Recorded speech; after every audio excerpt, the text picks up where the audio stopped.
Hello everyone, मैं ऋषभ सिंह आप सभी का स्वागत करता हूं आपके अपने चैनल शॉर्ट हैंड ट्यूटोरियल में, जहां कि हम हर एक दिन एक नए वीडियो के साथ अपने स्टडी को आगे की ओर लेके चलते हैं। तो आइए आज एक नए वीडियो के साथ अपनी स्टडी को एक अगले स्टेप पे लेके चलते हैं। Let's start.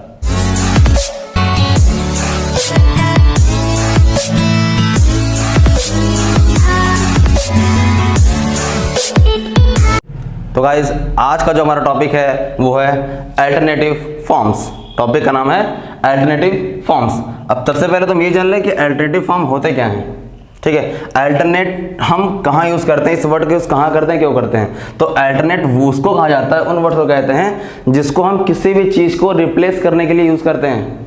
जस्ट लाइक आपको चाय पीना है, चाय नहीं अवेलेबल है, आपने कॉफ़ी ले ली, तो चाय का अल्टरनेट क्या है आपके लिए, कॉफ़ी। उसी को हम क्या बोलते हैं, अल्टरनेट या फिर अल्टरनेटिव। तो अब ये क्या है, फॉर्म्स मतलब तरीके, मतलब कि किसी भी चीज को उसकी जगह से किसी और जगह पे या फिर उस तरीके से छोड़ करके किसी और तरीके में शिफ्ट करने का तरीका।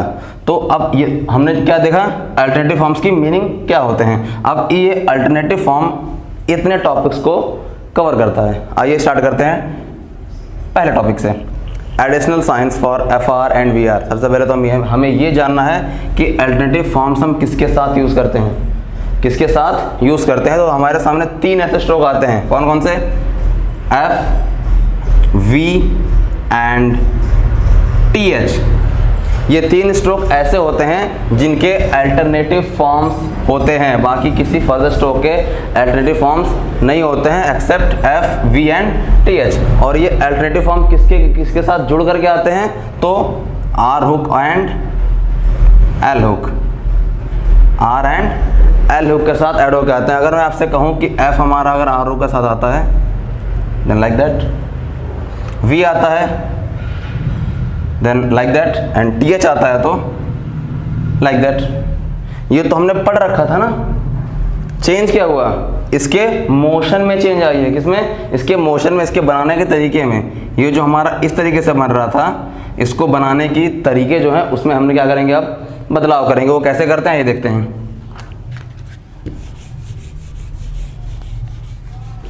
लिखा है additional science for FR and VR। FR VR, ये है हमारा FR, ये है हमारा VR। ठीक है, ये हमारा लेफ्ट हैंड की तरफ जा रहा है, इसके हाथों का रनिंग मोशन क्या है, लेफ्ट की तरफ। तो इसको हम क्या बोलते हैं, लेफ्ट मोशन। चेंज होने के बाद क्या होता है, लेफ्ट का ऑपोजिट क्या होगा, राइट। हमने इसको चेंज कर दिया, अब इसका रनिंग हैंड मोशन कहाँ जा रहा है, राइट मोशन। कौन से मोशन में है ये, राइट। क्यों राइट मोशन में है, क्योंकि इसका रनिंग हैंड मोशन जो जा रहा है वो कैसे में जा रहा है, राइट हैंड, दाहिने हाथ की तरफ। तो जिस भी स्ट्रोक को बनाने में हमारे हाथों का मोशन लेफ्ट की तरफ जाता है उसको हम कहते हैं लेफ्ट, और जिस भी तरफ जाता है राइट की तरफ उसको हम क्या बोलते हैं, राइट कर्व। ठीक है, तो ये हमारा लेफ्ट मोशन है और ये है हमारा राइट मोशन। ये लेफ्ट मोशन क्यों है, क्योंकि इसका जो रनिंग हैंड मोशन है वो लेफ्ट हैंड की तरफ है और इसका जो रनिंग हैंड मोशन है वो राइट हैंड की तरफ है। तो ये जो हमारा पेयर है इसको हम क्या बोलते हैं, लेफ्ट कर्व, और इस पेयर को हम क्या बोलते हैं, राइट कर्व। ठीक है, अगला टॉपिक है हमारा व्हेन स्टैंडिंग अलोन। अब हम FR VR को पढ़ते किस तरीके से हैं, FR VR एंड THR को हम पढ़ते किस तरफ है। Topic number 3, when standing alone. Alone का मतलब क्या होता है, अकेला। जब भी हमारा FR VR एंड THR अकेला आता हो, कैसे आता हो, अकेला मीन्स इसके साथ कोई फर्दर अदर स्ट्रोक जुड़ करके ना आए, तो हम क्या करते हैं, इसका लेफ्ट मोशन यूज करते हैं। कौन सा मोशन, लेफ्ट मोशन यूज करते हैं when preceded by a vowel. कब, when preceded by a vowel, मतलब कि अगर इस स्ट्रोक के इस वर्ड के में इनिशियली हमारा वॉवेल आ रहा है, तो हमारे स्ट्रोक का मोशन कौन सा होगा, लेफ्ट। और अगर इनिशियली वॉवेल नहीं आ रहा है, वॉवेल फॉलोइंग में आता है, तो हम क्या करते हैं, राइट मोशन का यूज करते हैं। जस्ट लाइक एग्जांपल, आपको मैंने एक वर्ड दिया एफ्रे। एफ्रे में क्या है, FR alone preceded by a vowel. A क्या है हमारा, एक वॉवेल है। Then when preceded by a vowel हम कौन सा कर्व यूज करते हैं, लेफ्ट कर्व। मींस ये बना हमारा एफ रे। बट एक वर्ड लिया यहाँ पे आपके सामने दूसरा फ्रे, F R, not preceded by a vowel. Vowel कहाँ आ रहे हैं? बाद में, मीन्स वॉवल फॉलोइंग में आते हैं, फ्रे। तो लेफ्ट एंड राइट कब यूज होता है, क्लियर हुआ? ये अलोन की कंडीशन है, ये अलोन की कंडीशन है। क्या ऐसा होगा कि हर बार ये F R V R alone ही आए? ऐसा तो कभी नहीं हो सकता कि F R V R teacher हमेशा अलोन ही आए। तो अगला टॉपिक है when join to another stroke. जब भी हमारा एफ आर वी आर या टी एच आर किसी अदर स्ट्रोक के साथ ज्वाइन होकर आता है, जुड़ करके आता है, तो उस कंडीशन में हम क्या करते हैं? सबसे पहली चीज तो हम ये देखते हैं कि जिस भी जो हमारा F R V R teacher का हुक आ रहा है, जिस भी स्ट्रोक के साथ आ रहा हो, तो हमारा जो भी मोशन उसके साथ रनिंग एंड मोशन हमारा जो भी प्रॉपर वे में जाएगा, हम उसे ही फॉलो कराएंगे। ठीक है, जिसके साथ हमारी ज्वाइनिंग ईजियर होगी, हम उसी मोशन को लेकर चलेंगे। आइदर वो लेफ्ट मोशन हो सकता है या फिर वो राइट मोशन हो सकता है। बट अब आपके मन में एक डाउट आ रहा होगा कि सर हम कैसे डिसाइड करेंगे कि किसके साथ कौन सा मोशन अच्छा जाता है? तो हमारे सामने 3 तरह के स्ट्रोक आते हैं। पहला स्ट्रेट, दूसरा, तीसरा। यही है ना, एक राइट की तरफ जाता है, एक लेफ्ट की तरफ जाता है। For example C H and J, for example T and D, for example P, B and आपका एफ, वी, एम। ये सब क्या है? हाथों का मोशन एल राइट की तरफ ही जा रहा है ना, जरूरी नहीं कि वो डाउनवर्ड ही आए। अगर वो राइट मोशन में जा रहा है, मतलब राइट हैंड की तरफ जा रहा है, इट मीन्स कि उसके साथ एफ आर वी आर और टी एच आर का right curve easier joining provide कराएगा। एक बार फिर से देखते हैं इसको। अगर हमारा upcoming stroke means following stroke का मोशन राइट हैंड की तरफ जा रहा है, राइट हैंड की तरफ जा रहा है, तो उसके साथ right curve easier joining provide कराएगा।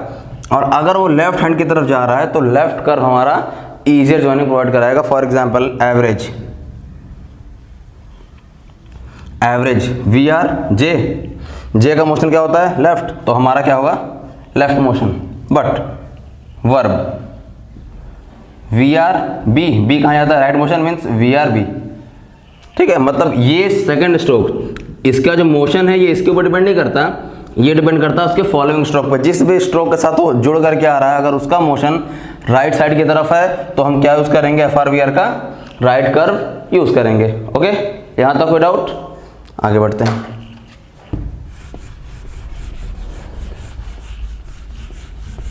यहां पे हमारा आर हुक होता है खत्म। अब हम आते हैं F L and V L. ठीक है, इसके सामने टी एच एल नहीं लिखा हुआ है। क्यों नहीं लिखा हुआ है? क्योंकि टी एच एल का कोई भी अल्टरनेटिव फॉर्म नहीं होता है। आर के साथ एफ, वी और टी एच तीनों होते हैं, बट एल के साथ सिर्फ और सिर्फ एफ और वी होते हैं। क्या क्या होते हैं? सिर्फ और सिर्फ एफ और वी होते हैं। तो एफ और V means F L and V L का हुक कब राइट मोशन में यूज करते हैं और कब लेफ्ट मोशन में यूज करते हैं, इसको देखते हैं। तो एफ एल और वी एल राइट मोशन में तभी यूज किए जाते हैं। एफ एल और वी एल राइट मोशन में तभी यूज किए जाते हैं जब ये कब आते हैं? जब ये कब आते हैं? किसी भी स्ट्रेट अप स्ट्रोक, किसके बाद? किसी भी स्ट्रेट अप स्ट्रोक। अब अगर मैं पूछूं स्ट्रेट अप स्ट्रोक कौन कौन से होते हैं तो क्या बोलोगे? R, W, Y and H. ये हमारे क्या हैं? Straight up stroke. किसी भी स्ट्रेट अप स्ट्रोक और हॉरिजॉन्टल्स, हॉरिजॉन्टल्स एक्सेप्ट एम, हॉरिजॉन्टल्स में एक्सेप्ट एम। मतलब ये हमारे मैं बोलूँ अगर याद करने को तो 4 स्ट्रोक हैं और हॉरिजॉन्टल एक्सेप्ट एम। तो हॉरिजॉन्टल कितने होते हैं हमारे? 5। एक्सेप्ट एम कितने बचे? 4। मीन्स 4 अप स्ट्रोक और 4 हॉरिजॉन्टल। कौन कौन से? K, G, N and N G. Means अगर हमारा एफ एल और वी एल का sound in 8 stroke, in 8 stroke के बाद आता है तो हमारा एफ एल और वी एल राइट कर्व में बनता है। किस में बनता है? राइट कर्व में। इसके अलावा एक्सेप्ट दिस, किसी भी कंडीशन में हमारा जो एफ एल और वी एल का हुक बनता है वो किस में बनता है? ऑलवेज लेफ्ट कर्व में बनता है। यहाँ वॉवेल का preceding, following and standing alone कोई भी चीज़ मैटर नहीं करती।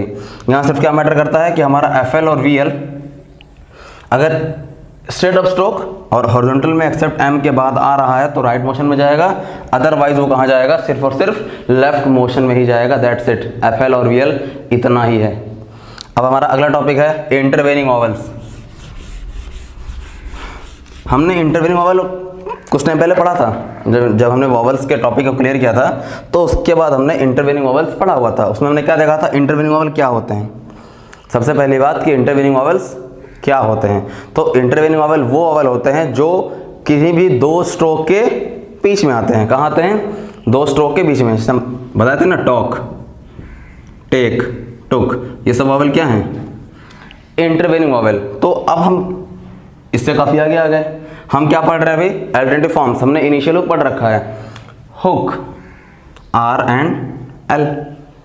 तो अभी तक हमने क्या देखा था कि हम आर और एल का हुक कब यूज कर रहे हैं, जब स्ट्रोक और हुक के बीच में कोई वॉवल नहीं आ रहा है। फॉर एग्जाम्पल प्रे, अपर, तो ये अपर में क्या है, वॉवल पी आर के पहले आ रहा है, और प्रे में क्या है, वॉवल पी आर के बाद आ रहा है। ऐसा कोई वर्ड देखा आपने जहां पे वॉवल पी और आर के बीच में आए?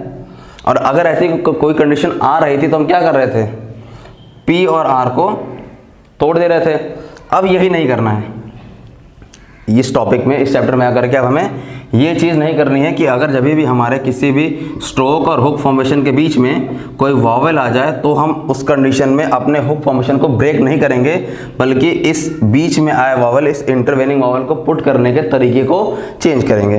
ओके, वॉवल अगर मैं पूछूं कितने तरीके के होते हैं तो आप कहेंगे सर दो, डॉट एंड डैश। तो पहले डॉट देख लें। जब भी किसी भी स्ट्रोक और हुक के बीच में कोई भी डॉट वॉवल चला है, कोई भी डॉट वॉवल चला है, तो उस डॉट वॉवल को रिप्रेजेंट करने के लिए, दोनों के बीच में इस डॉट वॉवल को रिप्रेजेंट करने के लिए हम क्या करते हैं, यूज करते हैं एक स्मॉल सर्कल का। किसका यूज करते हैं, एक स्मॉल सर्कल का, आइदर बिफोर और आफ्टर द स्ट्रोक, या तो पी आर के पहले, मतलब जो भी हुक फॉर्मेशन है, जरूरी नहीं पी आर, जो भी हमारी हुक फॉर्मेशन है उस हुक फॉर्मेशन के या तो पहले या तो बाद। पहले और बाद में क्यों कह रहे हैं हम, क्योंकि अगर हम कोई भी वर्ड बना रहे हैं, कोई भी, तो उसमें क्या होगा, मे बी, चलो मान लिया हमने ये पी बनाया, आर बनाया, यहाँ एक वॉवल आ रहा है, यहाँ एक वॉवल आ रहा है, तो मे बी कोई वॉवल यहाँ भी आ रहा हो, मे बी पॉसिबिलिटी है कि कोई वॉवल यहाँ आ रहा हो, मे बी कोई वॉवल यहाँ भी आ रहा हो। तो कभी मान लो अगर यहाँ आया तो आपने यहाँ लगा दिया इस वॉवल को, और अगर कभी ऐसी कोई कंडीशन आ गई कि यहाँ कोई वॉवल चला है तो इस वॉवल को कहाँ रखेंगे, यहाँ रख देंगे। इसीलिए कहा गया है कि आइदर बिफोर और आफ्टर द स्ट्रोक, दोनों में से किसी भी जगह पे इसको हम पुट कर सकते हैं। वो हमारे ऊपर या फिर उस पर्टिकुलर वर्ड के ऊपर डिपेंड करता है, और इसकी प्लेस चेंज होती है, इस सर्कल की प्लेस चेंज होती है as per the vowel sound. जहाँ भी वॉवल का sound first place, second place, third place, I think ये बताने की जरूरत नहीं है कि first place, second place, third place sound कौन कौन से होते हैं। जो भी साउंड आएंगे हम अपने वॉवल क्या करते रहते हैं, शिफ्ट करते रहते हैं। फॉर एग्जांपल बार्ले, ठीक है, यहाँ बी है, ये आर है, ये क्या है, बी और आर के बीच में आया हुआ एक वॉवल। अब इस वॉवल को रिप्रेजेंट करने के लिए हम इसको तोड़ें, I don't think it's good. तो इसको हमें क्या करना है, इसको तोड़ना नहीं है, हमें इस बी और आर का हुक बनाना है। हमने बनाया B R hook, then L, L के बाद एक वॉवल है बार, ले, ठीक। अब यहाँ देखिए हम ये साउंड कौन सा आ रहा है, आ, पा, कौन सी प्लेस पे, फर्स्ट, डॉट साउंड। तो डॉट के लिए हम क्या यूज करते हैं, सर्कल। हमने फर्स्ट प्लेस पे क्या यूज किया, सर्कल, और हमारा जो फर्स्ट कमिंग वॉवल है वो यही है, आ। कौन सी प्लेस पे है, फर्स्ट, स्ट्रोक बनेगा कहाँ पे, अबव द लाइन। चलो एक दूसरा वर्ड ले लिया, चैलेंज। यहाँ थोड़ी कंफ्यूजन होगी, इसको ध्यान से देखिएगा। Challenge, C H, C H क्या है, एक स्ट्रोक, ए क्या है, एक वॉवल, देन एल, ठीक है, एल लिखा है दो एल, बट साउंड कितने एल के आ रहे हैं, एक सिंगल, चे, ले, एल ए, ले, दैट्स इट। तो एल हमारा क्या है, एक हुक फॉर्मेशन। मैंने क्या बोला था, स्ट्रोक और हुक के बीच में वॉवल है, मीन्स ये, अब इसको हम क्या बोलेंगे, इंटरवेनिंग वॉवल बोल सकते हैं। और एल के बाद चे, ले, एल के बाद क्या आया, एक और वॉवल चला आया, एल के बाद एक और वॉवल चला आया। मैंने क्या बोला था, स्ट्रोक, वॉवल, हुक और एक वॉवल। अगर ये वॉवल आ गया तो इस हुक को कहाँ रखेंगे हम, बिफोर द स्ट्रोक रखेंगे। तो हमने क्या बनाया, सी एच के साथ एल का हुक लगाया, लेफ्ट मोशन में सी एच एल, फिर क्या बचा एन और जे, एन जे। अब जो सी एच एल के बाद वावल है सेकंड प्लेस, उसको तो हम सेकंड प्लेस पे रखेंगे। अब जो सी एच और एल के बीच में वावल आ रहा है, इसको हम कहाँ रखेंगे, बिफोर द स्ट्रोक, क्योंकि एक ही लेन में हम दो वावल की पुटिंग नहीं कर सकते हैं। हमने यहाँ रखा फर्स्ट प्लेस पे। अब दोनों में देखा जाए, इस वावल में और इस वावल में, तो फर्स्ट कमिंग वावल कौन सा है, दिस वन। क्यों, क्योंकि ये सी एच और एल के बीच में आ रहा है, ये तो एल के बाद आ रहा है ना। अब एक चीज़ ये एल के पहले आई, एल के बाद आई, तो फर्स्ट वावल कौन सा हुआ, ये। तो प्लेसिंग किसके अकॉर्डिंग होगी, इसके according, first place, that's it. Okay, हाँ ये तो हो गया हमारा डॉट वावल। अब अगला टॉपिक है डैश, कि डॉट को तो हमने चलो सर्कल से रिप्रेजेंट कर दिया। अब डैश को हम कैसे रिप्रेजेंट करेंगे, तो जब भी हमारे हुक, स्ट्रोक और हुक के बीच में वावल आए और वो डैश साउंडेड हो, कौन साउंड, डैश साउंडेड हो, तो डैश साउंड को रिप्रेजेंट करने के लिए हम क्या करते हैं, इस डैश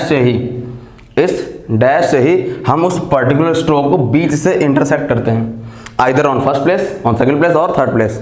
वो डिपेंड करता है वावल की साउंड के ऊपर। For example Turkey,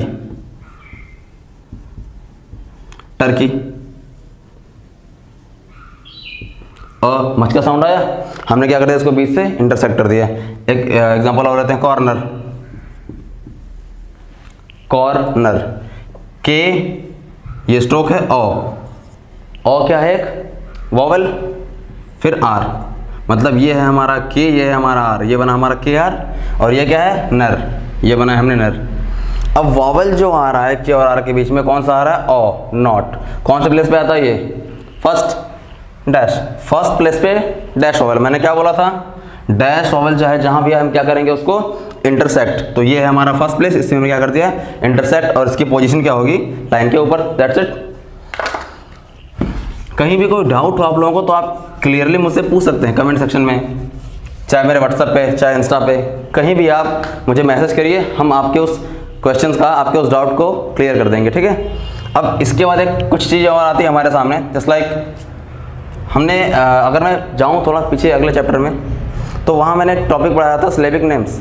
Slavic name का मतलब क्या होता है, मैंने बताया था ना, पी आर, अगर हमारा पी आर मतलब पैर, ए का साउंड आता है तो वो अपने साथ एक वावल को इंक्लूड करके लाता है, अपने साथ एक वावल को इंक्लूड करके लाता है। तो वैसे अगर कोई वर्ड्स आ जाए हमारे सामने, for example mercury, for example mercury, तो अब आप सोचेंगे सर ये मर्क्यूरी है, ए का साउंड है, इसको पुट करना ज़रूरी है कि नहीं। तो मैंने क्या कहा था, इसका अपना खुद का एक स्लेविक नेम होता है, इसका खुद का एक नाम होता है। तो जिसका एक नाम हो उसको किसी और नाम से रिप्रेजेंट करने की क्या ज़रूरत है। तो इस मर को हम बिना किसी वावल के एम आर के आर, मर्क्यूरी, ये बनेगा हमारा ऑन द लाइन। क्यों, क्योंकि पहला वावल जो फर्स्ट वावल है वो कौन सा है, ए। भले ही हमने उसको रिप्रेजेंट नहीं किया है, बट है ना वो वावल, ठीक है, ये हो गया। अब कुछ वर्ड्स ऐसे भी आते हैं जिसमें स्लेविक नेम होते तो हैं, फिर भी उसको रिप्रेजेंट करते हैं हम। फॉर एग्जांपल नर्स, नर्स, इसमें हम ये बनाया हमने एन आर, ये बनाया हमने एस, नर्स। इसमें हमने इस वावल को रिप्रेजेंट किया, पिछले वाले वर्ड में नहीं किया था। एक डाउट आ सकता है, तो पिछला वाला वर्ड बड़ा था, एक बड़ा वर्ड है, इसमें हमने इसको रिप्रेजेंट नहीं किया, तो with the help of this vowel हम इस वर्ड को पढ़ सकते हैं। लेकिन अगर हमने इसमें इस वावल को नहीं लगाया तो हम इसको कोई ग्रामर लॉग पढ़ सकते हैं कि नहीं, कोई फ्रेज पढ़ सकते हैं कि नहीं, क्योंकि हमारा एक फ्रेज है इन आवर, इन आवर हमारा ऐसे बनता है। अगर इन आवर्स आया तो हम ऐसे ही बनाएंगे ना। तो इस इन आवर्स में और इस नर्स में क्या डिफरेंस होगा, कोई डिफरेंस नहीं मिलेगा। तो उस डिफरेंस को मेंटेन करने के लिए हम क्या करते हैं, वावल लगाते हैं एक सिंगल, ताकि वो वावल ये बताए कि हाँ मैं एक पर्टिकुलर स्ट्रोक हूँ, मैं एक पर्टिकुलर वर्ड हूँ, मैं कोई वावल या सॉरी ग्रामर लॉग या कोई फ्रेज नहीं हूँ, ठीक है। कोई डाउट, आई थिंक डाउट तो नहीं होना चाहिए, लेकिन फिर भी अगर आपको इस टॉपिक से या प्रीवियस किसी भी टॉपिक से कोई भी डाउट होता है तो आप इजीली हमें कमेंट सेक्शन में, हमारे व्हाट्सएप पे, हमारे इंस्टा पे, हमारे किसी भी सोशल मीडिया साइट पे आप हमसे कांटेक्ट करके सारी डिटेल ले सकते हैं। Okay guys, that's all for today, best of luck.